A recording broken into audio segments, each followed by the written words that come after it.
آ، آپ کو کیسے پتا آپ نے امتحان پاس کیا ہے؟ کوئی اللہ تعالیٰ کی طرف سے امتحان ہو، کوئی ابتلا ہو کہ آپ اس میں کامیاب ہوئے ہیں کہ نہیں؟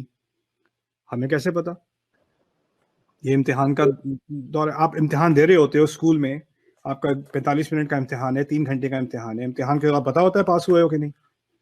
اس وقت تو نہیں معلوم ہوتا، ایک فیلنگ ہوتی ہے کہ میں کچھ صحیح کر رہا ہوں، یہ جواب، یہ کوشچن اچھا تھا، یہ کوشچن اچھا تھا. اسٹوڈنٹس جو ہیں وہ جب صحیح جواب دے دیتے ہیں اور پیپر دے دیتے ہیں آگے، تو نکل کے کافی کانفیڈنس سے کہتے ہیں میرا خیال ہے غالباً اچھا ہی ہوا، لیکن 100% کوئی نہیں کہتا.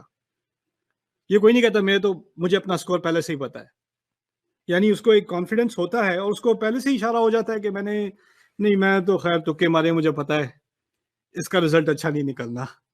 پر تو انسان کو خود ہی پتا ہوتا ہے ایک حد تک آپ کو اندازہ ہو جاتا ہے کہ اگر آپ کسی امتحان سے صبر سے گزر رہے ہو. صبر، امتحان سے گزرنے کا کامیابی کیا ہوتی ہے؟ امتحان سے گزرنا، کامیابی کا لٹمس ٹیسٹ یہ ہوتا ہے، سمپل سی بات ہے، بہت بہت آسان بات ہے، کہ اگر آپ مشکل کے دوران آپ نے اللہ کی نافرمانی نہیں کی، اللہ کی ناشکری نہیں کی. میں نے مشکل کے وقت آتے ہوئے میرے منہ سے غلط الفاظ نہیں نکلے، اور اگر نکلے تو میں نے توبہ کر دی. مشکلات آئیں تو میں کسی حرام چیز کی طرف نہیں بھاگا کمفرٹ لینے کے لیے. اگر میں نماز نہیں چھوڑی، میں نے اللہ کا شکر کرنا نہیں چھوڑا.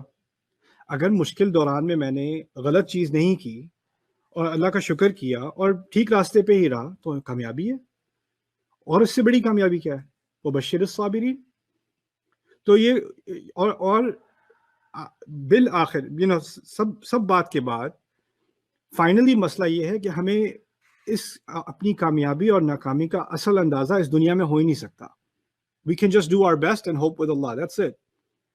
آپ کو اپنی بیسٹ ایفرٹ کرنی ہے اور اس کے بعد اللہ تعالیٰ سے امید رکھنی ہے کہ وہ اس کو قبول کرے گا. ربنا تقبل منا انک انت السمیع العلیم. لیکن اس کی سب سے بڑی مثال ابراہیم علیہ السلام ہے. پھر میں یہ بات ختم کرتا ہوں. ابراہیم علیہ السلام کو اللہ تعالیٰ نے تمام امتحان پاس کرنے کے بعد، یعنی یہ بھی نہیں، ہمیں تو نہیں پتا ہم پاس ہوئے کہ نہیں، لیکن اللہ تعالیٰ نے تو ابراہیم علیہ السلام کو اسی دنیا میں بتا دیا آپ پاس کر چکے ہو. انی جاعلک للناس اماما. اللہ تعالیٰ نے قرآن میں کہہ دیا وَإِذِ ابْتَلَىٰ إِبْرَاهِيمَ رَبُّهُ بِكَلِمَاتٍ فَأَتَمَّهُنَّ. جب ان کے رب نے ابراہیم علیہ السلام سے بہت بڑے بڑے امتحانات خاص ان سے لیے اور انہوں نے ان تمام کو مکمل طور پر پاس کیا، اتمہن، انہیں مکمل کیا. قال انی جاعلک للناس اماما. اللہ تعالیٰ نے ان سے فرمایا کہ اب میں تمہیں انسانیت کے اوپر، لوگوں پر امام بنا رہا ہوں، لیڈر بنا رہا ہوں تمہیں. لیڈر بنانے کا مقصد کیا ہے؟ اللہ تعالیٰ کا اشارہ اس بات کی طرف ہے کہ ان کو پاس کر دیے، تم تمام امتحانات سے پاس ہو گئے. لقد صدقت الرؤیا، جیسے آپ نے جو ہے وہ جو خواب دیکھا تھا اس کی سچائی کو آپ نے مان لیا. ٹھیک ہے. اب جب انہوں نے مان لیا، پھر ان کو اعزاز دیا گیا کعبہ بنانے کا. اب وہ کعبہ بنا چکے اسماعیل علیہ السلام کے ساتھ، وہ کعبہ بنا رہے ہیں، تو اب تو انہیں پوری طرح 100% کانفیڈنس ہونا چاہیے کہ میرا امتحان پاس ہو گیا. دعا کیا نکلتی ہے ان کی کعبہ بناتے وقت؟ ربنا تقبل منا، ہمارے رب ہم سے قبول کر لے. ارے ابھی تو بتایا تھا کہ قبول ہو گئے ہو. بتایا نہیں تھا انی جاعلک للناس اماما؟ اللہ تعالیٰ نے تو آپ کو کعبہ بنانے کو کہا ہے، لیکن ان کو اپنی حیثیت معلوم ہے عبد کے اعتبار سے، اللہ تعالیٰ کے بندے کے اعتبار سے، کہ اگر اللہ تعالیٰ نے بتا بھی دیا ہے تو مجھے نہیں معلوم کہ یہ کعبہ میں نے اور کعبہ بنانے سے اچھی عبادت کون سی ہوگی یار. تم میں سے مجھ میں سے کون انسان ہے آخرت تک جو کبھی بھی نماز پڑھے گا قبلے کی طرف اور اس کا کچھ اجر ابراہیم علیہ السلام کو نہیں جائے گا؟ یعنی پوری سیرت کا ثواب، رسول صلی اللہ علیہ وسلم کی سیرت کا ثواب بھی ابراہیم علیہ السلام کو جا رہا ہے، صدقہ جاریہ، ان کا بنایا ہوا کعبہ. یعنی اس سے بڑا نیک کام میری امیجنیشن میں نہیں آتا کہ اس سے بڑا نیک کام کیا ہو سکتا ہے کہ اللہ تعالیٰ نے ان کو یہ اعزاز دیا کہ وہ کعبے کی اینٹ پہ اینٹ بنائیں. اذ يرفع ابراہیم القواعد من البیت واسماعیل ربنا تقبل منا. پھر بھی ان کو پوری طرح اعتماد نہیں ہے کہ میری دعا قبول ہو گئی ہوگی یا میرا یہ کام قابل قبول ہے کہ نہیں.